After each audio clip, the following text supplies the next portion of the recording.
there people, my name is Shamack and I'm here to give you some of my tips, tricks and information for Call of Duty Modern Warfare 2.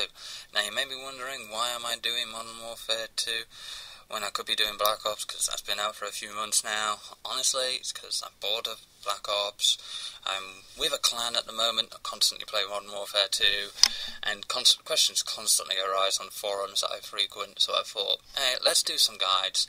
Anytime a question ever arises, just whip out my guide and say, hey, here you go.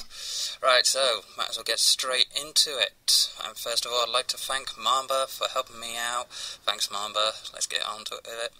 Start with the FAL. Now, the FAL does 55 to 35 damage, or 77 to 49 stopping power. Either way, it's 2-hit kill up close, or 3-hit kill at range.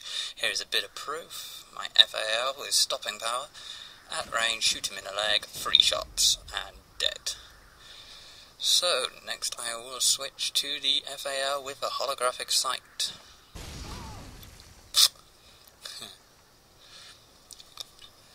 Right, so here I am with the holographic sight. Mamba's once again, 3 shots, miss first, miss second, 2-shot kill at range.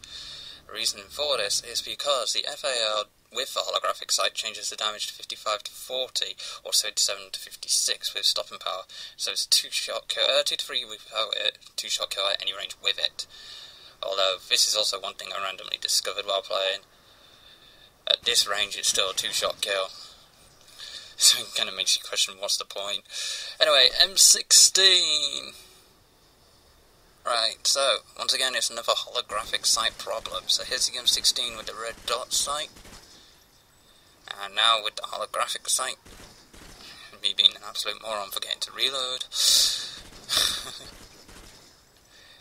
Alright, so, once again, this time at a longer distance. And with the holographic. Okay, now the problem is the fact that the holographic sight actually reduces bullet spread. It makes the bullets appear a bit more closer together. So you actually are able to have more accuracy at range, making it much more worth using. Next we're on to the AK-47. This is a very unusual gun when it comes to the glitch. Perfectly stationary without any form of attachments whatsoever. It's brilliant without attachments. Perfectly stationary. Hell yeah. But if we change to one with an actual attachment, in this case it's extended mags, it gains sway. Look at that.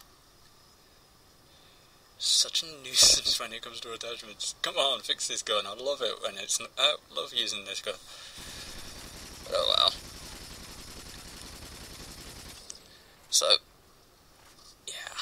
Any attachment whatsoever on this gun gives it idle sway, but it has no sway without an attachment. So next we'll move on to the SMGs, and it's the P90. So this is my P90, and for the record I am not using Marathon. And I stopped sprinting right there.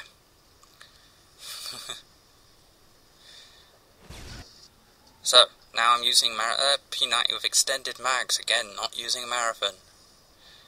And look how much further I'm running. See, the P90 with extended mags increases the sprinting distance without Marathon. It's a good trick to know if you want to use more important things like sleight of hand or scavenger. Next we'll move on to the MG4, which is a light machine gun if you didn't know that. It's not used often, so it kind of slips under people's radar. So there's me with the MG4, and I'll kill myself so my Mamba can pick it up, although I don't know why he ran into my semtex. I really don't know.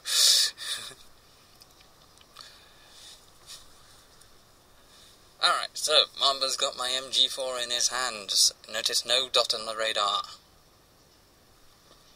He starts shooting and he turns up as a red dot on the radar. Even with the silencer you will still appear as a red dot. Get lost, Mamba. Don't kill me. So, MG4 with a silencer shows as a red dot on the enemy's radar. Remember that. Don't use the MG4 with a silencer. Next, the USP-45. I love this pistol. It's one of my favourite guns in the game. Right, so, USP-45 has two issues with it, a negative and a positive. Negative is that it will always stab.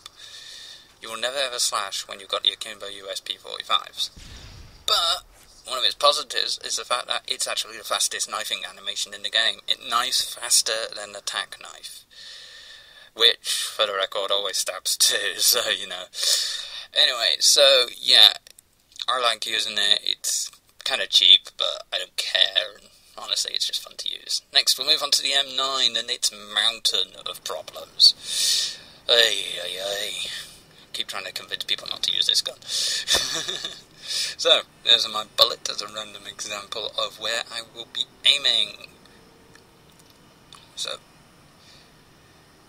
I take aim, any moment now. I shoot at the point, and it is a little above and to the left of where I aimed. I'll do it again.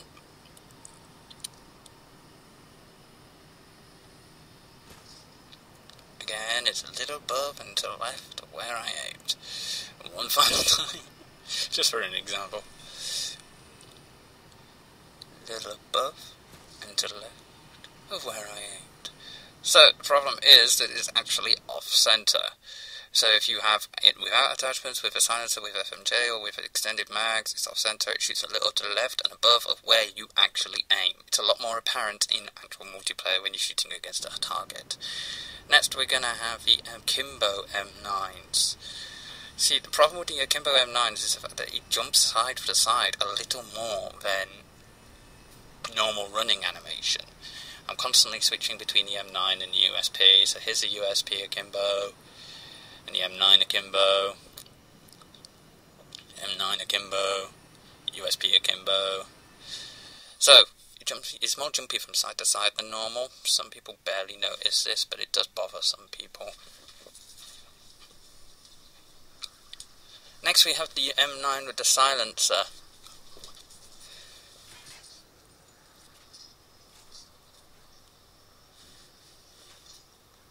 So then, Amber's going to pick up my M9 silencer. Notice again, no red dot. He shoots, and he turns up as a red dot on my radar. See, the M9 once again, without the silencer, with the silencer, turns up as a red dot. Damn you, Mamba. It's just like the MG4 though.